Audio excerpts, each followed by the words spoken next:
Please tell us, how are you looking forward to the next stage, the quarterfinals? Okay. Obviously, we're extremely excited to be in the knockout stages, and we know we've got a very difficult match coming up with Cameroon, but I feel very good about where we are with our team and the way we've been playing. So we're looking forward to the challenge. Thank you. Same for you, Osinachi.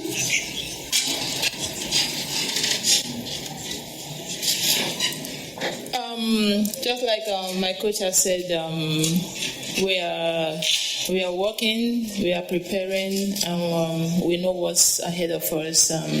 We are ready to go. Thank you. Okay, now we can take questions. Yes. Mike, please.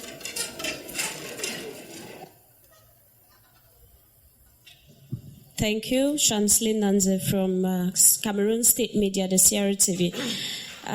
Nigeria, before the beginning of this competition, was tipped favorite. But after the games, the 3 group stage games, you lost to South Africa. You won Botswana, but under struggle, although the result of your game against Burundi was impressive.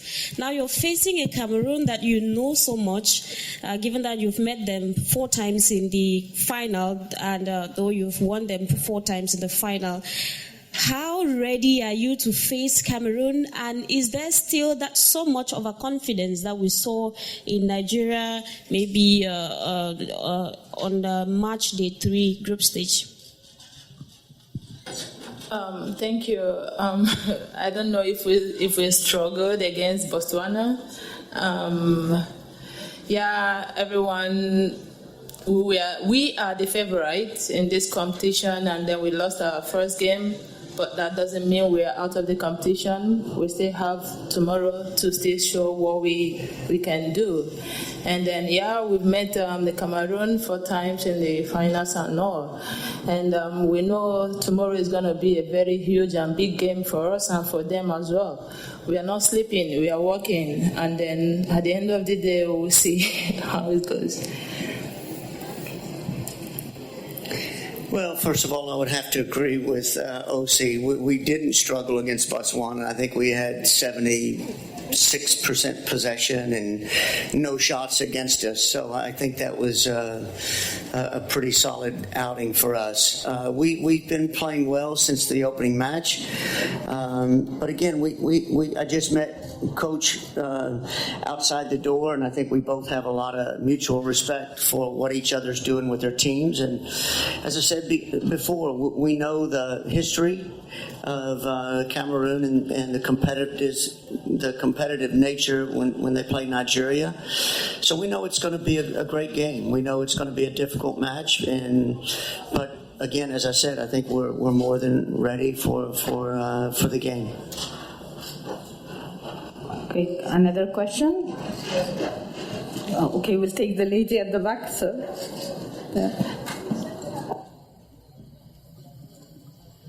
Coach, Adia is my name, from Nigeria. Coach, Cameroon are known to be big rivals when it comes to women's football. And here the ladies are playing in a big stadium like the one we have here in Casablanca, 67,000 capacity, much, much wider than what we had there at the Moulay Hassan in Rabat. How ready mentally are the girls to be able to withstand that? It's a wider turf. I've been there myself. I've looked at the turf. It's wider, it's bigger. How ready are they, number one? And then against South Africa, the ladies struggled for sure. I hope it's not like when they meet bigger opponents, they're not up to the ante.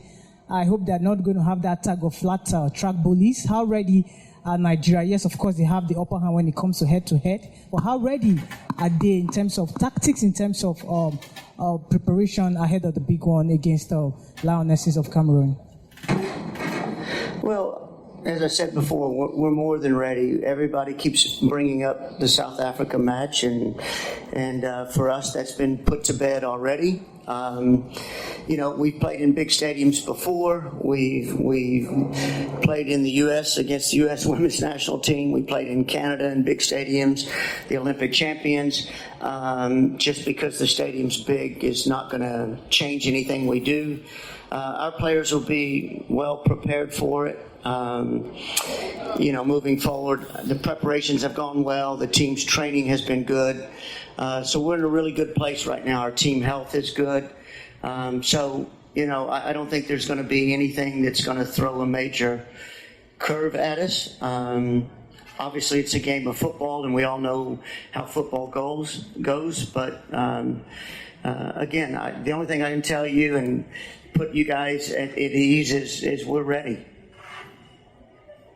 Okay, sir. Behind you. Yeah. Hello, Eric Mamrout from Radio France International. You have beaten so many times Cameroon. I don't know if Cameroon has beaten Nigeria once in friendly games in the history, maybe not. But does it give to your team a huge advantage for tomorrow? Well, I said this early in one of the press conferences earlier. I do think we always have to respect the history involved in matches, and when countries play against country, when African nations play against other African nations, we have to respect that history. But one thing I've always believed in, too, is that history is just what that word implies. It's things that came before now. And really, the only thing that really matters, it doesn't matter if we've had more wins or if they've had more wins or what happened in the last qualification stage. It's really all about this team right now at this moment and this group of players at this moment. And that's what we've stated since a year and a half or a year and 3 months ago when I came on board. The history of Nigeria winning this tournament is not going to help us win the tournament. We have to win it based on our own merit, with the players we have and with the work we put in. And I would make this argument that we've probably had the most difficult job of getting to this point, even before this tournament, having to play a very good team from Ghana and a very good team from the Ivory Coast, both of, to me, which would have been good World Cup representatives from Africa as well. So nothing has been easy for us, and we've taken a difficult path, and our players have passed the test, and we expect them to do that again. Okay, sir, here. Yes, David Kalfa from RFI as well. My question for you, Osinachi. The Cameroon team had a quite offensive speech during the press conference. They say it is time to end Nigeria's reign.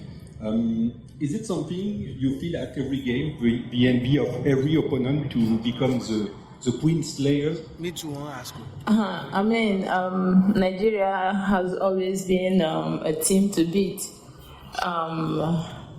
When you come into a competition like this and everyone is looking forward to beat you, to win and to bring you down, you're not going to sleep. You continue to work on your game, continue to trust in the coaches, the staff, and in your teammates. And then you don't let some kind of talks to bring you down. Yeah, there are some talk that comes and then let it motivate you to go all out. Yeah, Cameroon, everyone wants to beat us. They want to beat us as well. We want to beat. We want to keep winning. That's why we are here, and then we are not going to stop. Okay, sir. Yes, the gentleman at the back. There.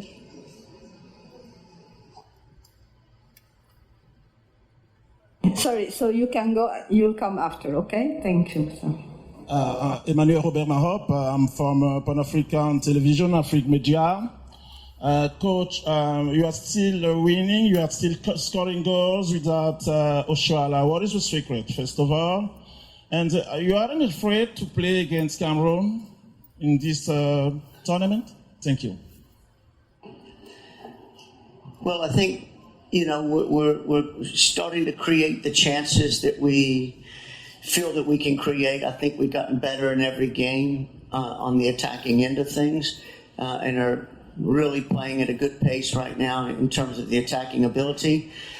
I think when you lose a player like Osinachi, who's such a world-class player, obviously it affects your team in some ways.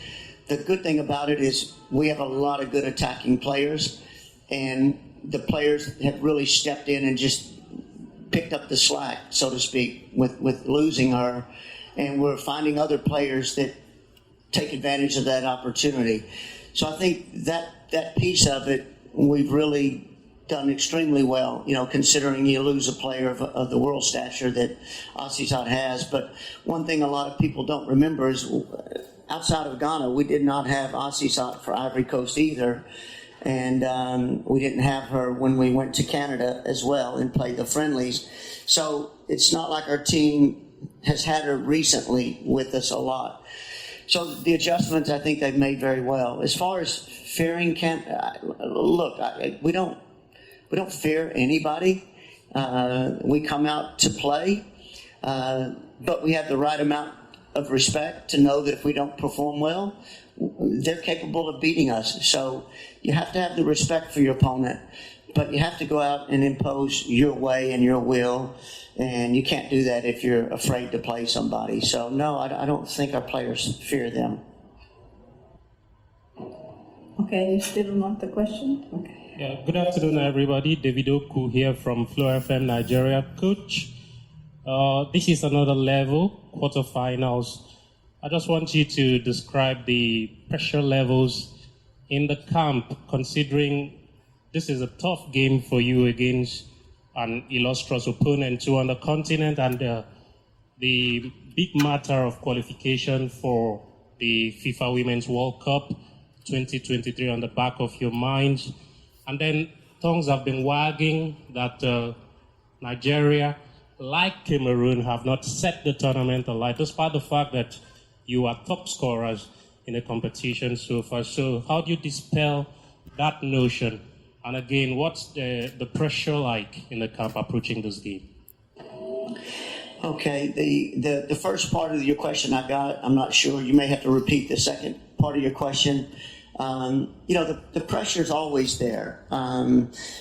I think anytime you're in sport and you're a competitor, there's always pressure. We know the magnitude of the match, and as well as Cameroon knows the magnitude. So we all know what's at stake. But I don't think there'll be anybody out there on the outside that will put more pressure on me than I'll put on myself to have our team prepared. So that's the way we handle that. And I'm sorry, I apologize. I didn't quite understand the second part. Yeah, I'll just go again. I said tongues have been wagging that Nigeria, like Cameroon, have not set the tournament alight. And I said, despite the fact that you are top scorers in the competition so far. So is the game against Cameroon the right moment to dispel such notions? Well, I think it's the right moment to secure a victory, and that's the important thing. I mean, if we win by one, then we'll be happy. It's at this point in the knockout stage, it's about getting the result, right, to move forward. So I think that would dispel a lot of the concern by getting the result. Okay, we have time only for one question. One last question. Okay, gentlemen. Coach, my name is Osinachi Ohale, sport coach from Nigeria. I just want to approach this differently because I discovered that in the first game against South Africa, you approach with a tactics, and the second, third game, you change your approach to it by switching Ajibade to the right wing, and it really worked, producing 6 goals. Now, should we expect same tactics against Cameroon, or there will be a change in that, considering the fact that they might be more physical in this particular game, and victory is very important. And then for Ohale, winning the Woman of the Match for the first time, according to you in your career, how do you think that will really help you going to the game against Cameroon? Thank you. Well, I would love to be able to share with you tactically what we're going to do, but then I would be sharing that with Cameroon right now. So we won't share the plans. Well, all I can tell you is we will put what we believe is our best 11 players on the pitch that we think give us the best chance to have that success. Okay, to answer your question, winning the woman of the game meant so much to me. And I must say, my teammates really gave me that reward. They compliment my effort. And going into tomorrow's game is not something that we are going to take on seriously. It's a serious game for us, and we know what's at stake. We know that the World Cup ticket is very, very at stake and very, very important. So the woman of the game against Burundi is aside. Now we are facing Cameroon, and we are going to approach the game with all seriousness.